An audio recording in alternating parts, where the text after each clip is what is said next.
Eu fiquei, bem decepcionada, porque nós acompanhávamos todo o processo aí dessa licitação emergencial desde 2018.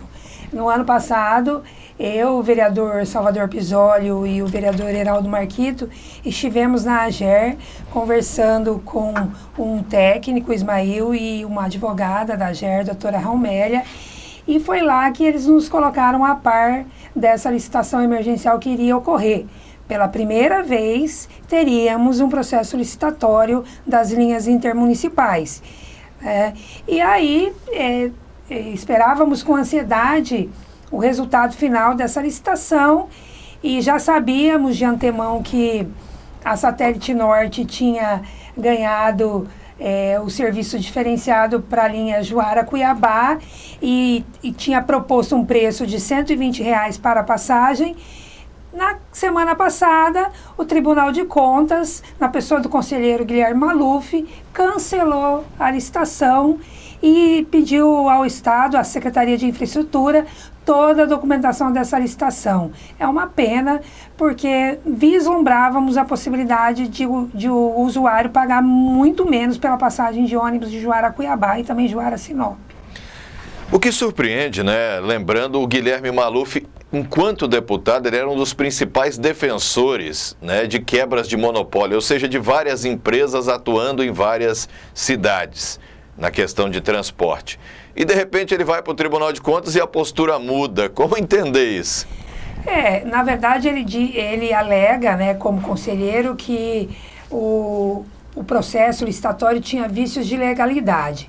A grande questão do questionamento do Guilherme Maluf é que as empresas que ganhariam essas linhas hoje, elas não pagariam pela outorga.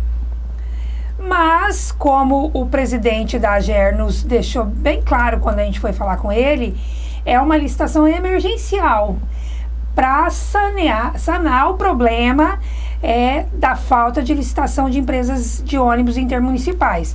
Porque acho que você sabe, Fernando, que há um processo judicial de favorecimento dessas empresas que atuam no estado de Mato Grosso, porque nunca houve licitação. O que a AGER e a Cinfra gostariam de fazer a partir de agora é tornar transparente o processo, mas o conselheiro cancelou. E mais interessante, cancelou somente as linhas que ainda não foram contratadas. Para você ter uma ideia, Juína também era uma das linhas que foi licitada, como a empresa já havia assinado o contrato, que é a própria Expresso Juína, continuou, só cancelou para aquelas empresas que ainda não haviam assinado o contrato.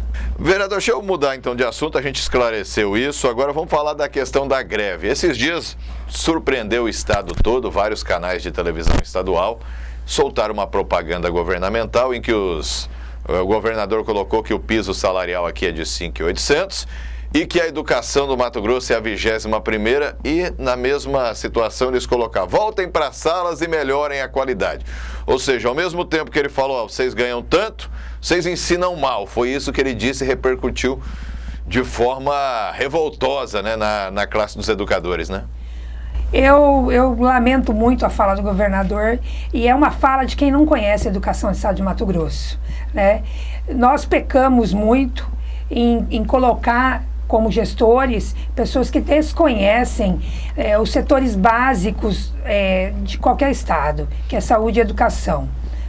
Falar da educação, eu respeito quem fala da educação e quem está no piso da escola, lá no chão da escola, que sabe da realidade.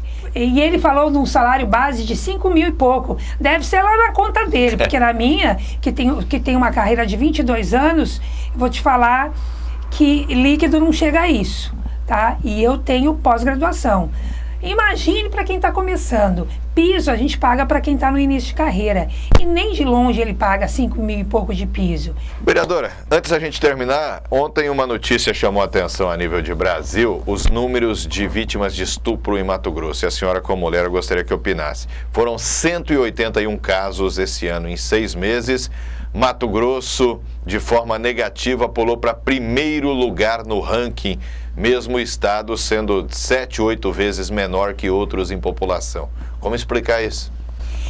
Eu acredito que tudo passa pela educação.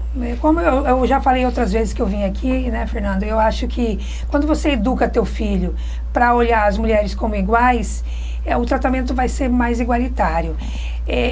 Quando as pessoas condenam o movimento feminista, achando que ser feminista é ser contra o homem, as pessoas estão equivocadas. O feminismo só quer igualdade. Igualdade significa respeito. Nós só vamos começar a diminuir esses números quando a sociedade mato-grossense começar a olhar as mulheres como iguais. E eu digo como iguais em todos os setores, né, Fernando? Olha para a nossa Assembleia Legislativa, 24 deputados, uma única mulher. É o reflexo da sociedade machista que nós temos.